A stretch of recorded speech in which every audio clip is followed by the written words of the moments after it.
Hello guys, you're back with our next lecture. In this lecture, let us go through the next lecture. That is next topic. That is regular expressions to finite automata, guys. So in the last lecture, we learned the reverse process, right? So from finite automata, we converted them into regular expressions. So in this lecture, using these regular expressions, let us draw the diagrams, guys. Okay, yes. So when the question is given in this way, so I think there is no particular algorithm or method to do this. So the traditional based on our observation is only better, right? Yes. So what is R star, guys? So as I told you, it is going to be the first state and the final state, and it will be R loop, right? Yes. And what about R1 dot R2 star? So to be clear, solving these questions is really easy, guys. But please remember to apply some tricks, guys. So here it is R1 dot R2 star, right? Yes. So the first step which I say is, so create a state as a final state and make R1 R2 here itself. Okay, and once you have done it, so please expand it. So basically in one loop we are going to check always only one item, right? Yes. So expand it. So how you can expand it? So once you go to R1 to some other state and come back with R2 from that state. So indirectly this is the diagram. Got it? Yes. So in this way, so I solve in this way. So first I will draw this, then I will convert this into this. Got it? Yes. Similarly here it is a plus operation. So whenever you are having plus operation, write two arrows for it. So one for R1 and the other for R2. Okay. And this is the final state. Okay, and to be clear, here we can generate, we should accept epsilon also, right? Yes. So I think we can keep this also as a final state. So this will be the diagram. Okay, nice. Okay. Okay, so after that, okay, so just give me a second. I think I should draw that also, right? So after that, if if R1 comes or R2 comes, it will be this one only. Okay, so to be clear, I think we can minimize this expression, right? Is it possible really? Yes. So I think I can minimize this expression as this, right? So we are going to accept everything with respect to R1 and R2, right? Yes. Yeah, that's what. I felt it, right? Yes. Okay. Similarly, I think now everyone understood, right? So how exactly we are drawing them. So let us take one more example. So here, it is R star R2 dot R3. Okay. So it is R star. So indirectly, it is the first loop of R1. Then we are having R2, which is mandatory. After that, we are having again loop of R3. So this is the final state. Got it? Yes. Okay, so in the same way you can convert it, right? Yes, I think everyone is understanding, right? Yes, so there are around 4 or 5 examples, so let us continue. Okay, yes. Okay, so this is the next question, that is a star. So once you see these stars, guys, draw them, start drawing them. Don't think too much, guys. Okay, so a star is done. Then we are having a mandatory B, and here this could be the final state, and for A you will go to some other state, and for B you will come back. So indirectly that's how the diagram will look, right? Yes. So basically how I am this much easily drawing is because I am 100% clear with the conversion of this diagram to this, right? So now what I am doing, I'm just doing the reverse process, right? Yes. So that's why it was really easy for me to convert, right? Yes. So in the same way, if you practice it, it will be really easy for you also, right? Yes. So let us try this. So here first we are having an option in between A plus B.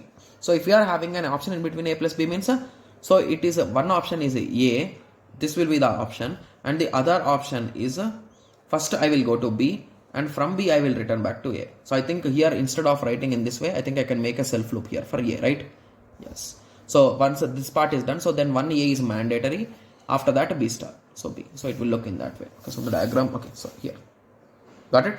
Yes. So now moving on to the other part. So let me fold the paper so that we can see everything clearly. Okay, so now this question says that AA plus triple A whole star. Okay, so the best method for analyzing these questions is you can blindly draw it, guys, if you want. So what is this? It is saying one option is AA. So indirectly, if this is the start state, and if I am accepting AA along with that, so I can make a loop for AA, right? Yes, and for AAA also I can make a loop, right?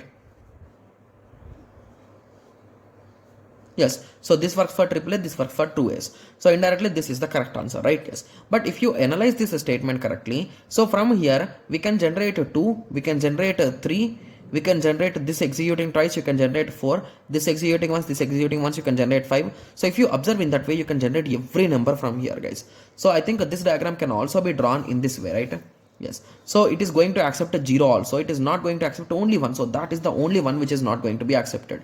So I think we can write in this way, right? So A, this is the one item, so that is not accepted. And after that here everything is accepted. So A. So I think we can draw it in that way also, right? Yes. Got it? Yes. Okay, yes. So in the similar way, we are having a, okay, sorry for that. So in the similar way, we are having a plus 5as whole star. So even if you analyze that, it is also equal to a star only, right? Yes. Similarly, 0 star. So 0 star means a 0 loop, 1 is mandatory. Again 0 star, 1 is mandatory, 0 star. So now moving on, so AB star. So once you find these things, just to start forming loops, guys. So AB is a complete big loop and plus C star. So C star is also a loop, again whole star, right? Yes. Okay. So in that way, you can analyze this also. So here, if you observe this particular thing, I want to draw this, guys, because most of the students might be saying that, okay, you draw simple ones and you skipped harder ones, right? Yes. So that is the reason why let me draw it. So let me take a separate sheet and let us write the question and let us solve it. So the question says that epsilon plus single A plus double A plus triple A whole B star plus A plus B whole star BA A plus B whole star. Okay. So once you observe this, okay, so let us, so what shall we do, guys? So let us draw them separately or combined. So let us draw them separately first. So let us assume these are two different questions. So this is working with epsilon B star, right? Yes. So we will start at one state, and with epsilon I will freely go there, or with A I can go there, or with 1A I will go to some other middle state, and from there I will go with other A. So from 1A I will go here, from 1A I will go here, from 1A I will go here. So indirectly this is my last state. So here I am having a B star, that is nothing but B loop, that's it. So this is the diagram. So the other part is here, right? Yes. So we are starting at one place. So it is a comma B because it's A plus B whole star. So now from a B, from A, again it's A plus B whole star. Right? Yes. So it's a diagram. I think everyone can combine these two things, right? So just add this particular thing as a new branch here, that's it, right? Yes. So if you want to see that, this will be the diagram, right? Yes. Okay, so in the same way we are having few more diagrams. I think everyone can practice them because they are really easy, guys, right? Yes. So now I think everyone is 100% clear with the conversion from regular expressions to finite automata, right? Yes. So if I give a regular expression, you can write the finite automata, right? Yes. So now everyone thinks that the whole thing is done. So now we are left out with one more aspect, guys. That is nothing but a regular grammar. So in the next lecture, I think we'll be starting our discussions with respect to grammar, guys. So from now on, the things we will be working with the grammar as well. Okay. Yes. So now in the next lecture, let us discuss about this grammar, and we are also going to discuss about the 4 types of grammars. That is nothing but Chomsky hierarchy, you can say. So type 0, type 1, type 2 and type 3. So I'll be discussing all about them, and after that we are going to try to connect this regular grammar with each and every one of them, and once this thing is done, so now we will be done with this particular finite automata, guys, and then we'll be moving on to Murray machines and all those things. Okay. Yes. So in the next lecture, let us start our discussion with respect to grammar. Okay. Yes. So let us meet in the next lecture. Thank you. Thanks for watching. Like, share and subscribe for more awesome videos like this. Thank you.